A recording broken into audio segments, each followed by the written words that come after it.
नहीं खोला तो राम जी ने सोचा क्या करूं, तो बाबा आंखें नहीं खोल रहे, आंख खोले तो बातचीत हो। तो राम जी भी बड़े लीलाधारी हैं, कौतुकी हैं। राम जी ने क्या किया, शिव जी के हृदय में अपना चतुर्भुज रूप प्रकट कर दिया, विष्णु वाला रूप प्रकट कर दिया और राम स्वरूप हटा लिया। अब जैसे विष्णु स्वरूप प्रकट हुआ तो शिव जी बेचैन हुए कि मैं तो भगवान के राम स्वरूप का उपासक हूं, ये तो विष्णु स्वरूप प्रकट हो गया, तो राम स्वरूप कहाँ गया। एक ही बेचैन होकर शिव जी ने आंख खोला तो देखा सामने सरकार खड़े हैं। उठकर शिव जी दौड़े भगवान को प्रणाम करने के लिए, और भगवान दौड़े शिव जी को प्रणाम करने के लिए, लेकिन एक दूसरे के चरण तक दोनों नहीं पहुंच पाए, बल्कि एक दूसरे ने अपने बाहों में भर लिया। आप कल्पना करें क्या आनंद हुआ होगा जब श्री राम और शिव जी गले मिले, हृदय से लगा लिया एक दूसरे को, एक दूसरे से। और अब शिव जी ने भगवान श्री राम को बिठाया और कहा प्रभु अचानक आप आए। बोले आना ही पड़ा भाई, जिसका काम जरूरी हो अचानक ही आता है, तो हमारा काम ही ऐसा आपसे पड़ गया। बोले ना आपका काम, हाँ तो बताइए किस काम से आए हैं। राम जी ने कहा कि आज मैं आपको कथा सुनाने आया है। शिव जी का कथा सुना, हाँ, लेकिन इस ब्रह्मांड का, इस सृष्टि का अनादि कथाकार को मैं हूं, आप कब से कथाकार हो गए सरकार। राम जी ने कहा तुम अनादि कथाकार हो और मैं भी जन्म से कथाकार हूं। जन्म से राम जी ने कहा आपने जन्म लेते ही किसको कथा सुना दी। राम जी हंस पड़े, बोले आपे ने दुनिया को बताया, आपे भूल गए क्या। अरे आपे ने तो बताया है दुनिया को कि राम जी ने जन्म लेते ही कौशल्या माँ को कथा सुनाई। आपे तो बोले हैं कि कही कथा सुहाई माँ को बुझाई, यही प्रकार सुत प्रेम लहै। शिव जी हंस पड़े, बोले हाँ ठीक है, आप भी जन्म से कथाकार था, लेकिन प्रभु हमारे दूसरा प्रश्न है क्या। देखो भक्त तो भगवान की कथा कहता है, लेकिन आपको स्वयं भगवान हो, रामास्तु भगवान स्वयं, आपको स्वयं भगवान हो। तो भक्त तो भगवान की कथा कहता है, लेकिन आप स्वयं भगवान हो, तो आप किन की कथा कहते हैं। ध्यान से सुनिएगा मेरे भाई बहन। राम जी कहते हैं कि भक्त भगवान की कथा कहता है, लेकिन भगवान को जब कथा कहना या सुनना होता है तब अपने भक्त की कथा कहता है और अपने भक्त की कथा सुनता है। ध्यान दीजिए, राम जी की जब इच्छा होती है कथा सुनने की, जामुन जी को बुलाते हैं, जामुन जी से कहते कथा सुनाओ।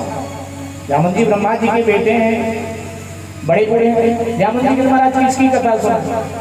बोले मेरे भक्त हनुमान की कथा सुनाई, मेरे भक्त हनुमान की कथा मुझे सुनाई।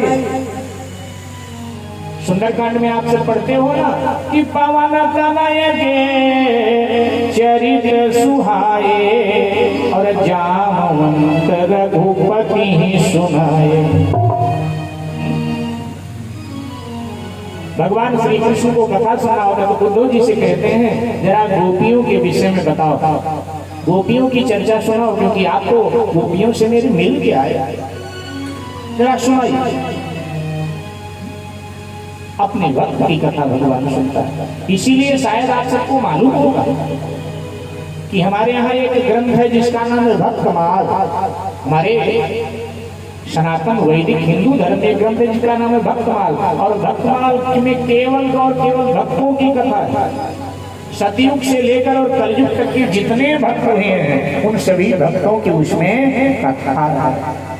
और उसके प्रमुख श्रोता कौन है। श्री सीताराम जी उसके प्रमुख श्रोता है। भक्तमाल कथा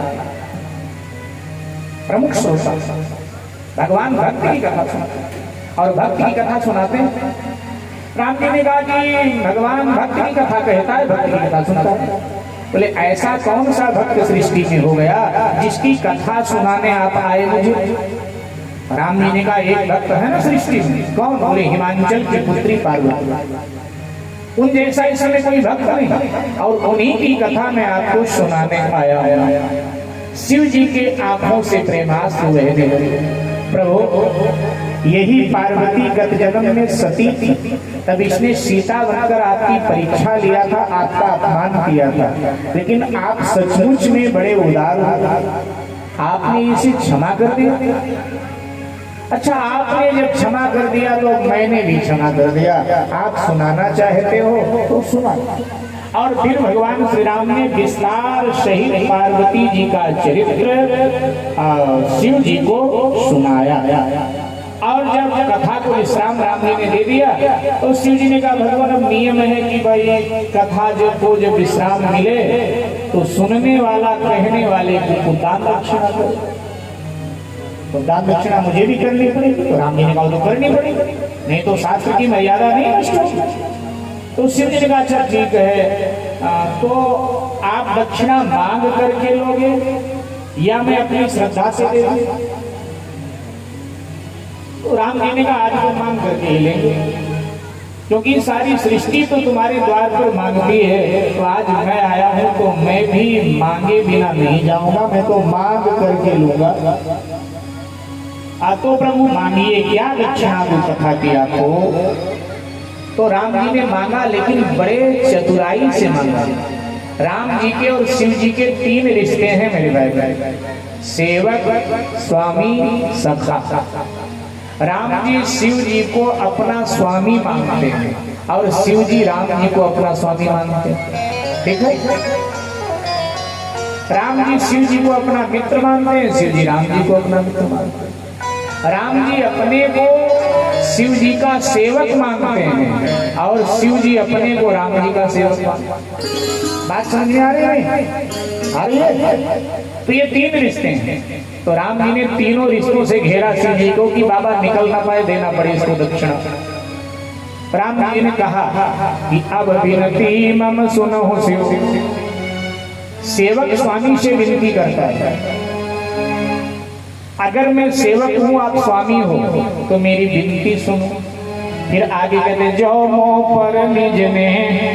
अच्छा, मित्र से प्रेम करता है, तो अगर आपका मुझसे प्रेम है तो भी मेरी बात मानना। और फिर आगे कहते हैं कि अगर मुझे स्वामी मानते हो, अपने को सेवक मानते हो, तो मैं आदेश कर रहा हूं कि जाई विवाह सहल जई, जाकर पार्वती से विवाह करो, ये मेरा आदेश है।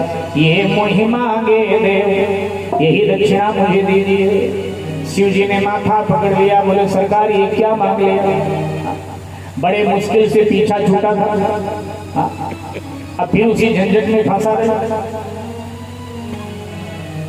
अब हम थोड़ा आनंद से घूमते थे, जहां रात हो गई सो गए, सुबह हुई फिर उठकर चल गए। अब भाई गृहस्थ में बंधा व्यक्ति की तो जिम्मेदारी हो जाती है ना उसकी। बड़े मुश्किल से पीछा छूटा। एक महात्मा जी बता रहे थे कि एक व्यक्ति की ना पत्नी मर गई। तो पत्नी मर गई तो शमशान पर ले गया, घर परिवार इष्ट मित्र सबसे शमशान पर ले गया और जला करके उसको वापस आ रहा था, दाह संस्कार करके वापस आ रहा था, घर की हो रहा था। तो इतने में आकाश में बादल थे, तो बादल गरजे और बड़े जोर से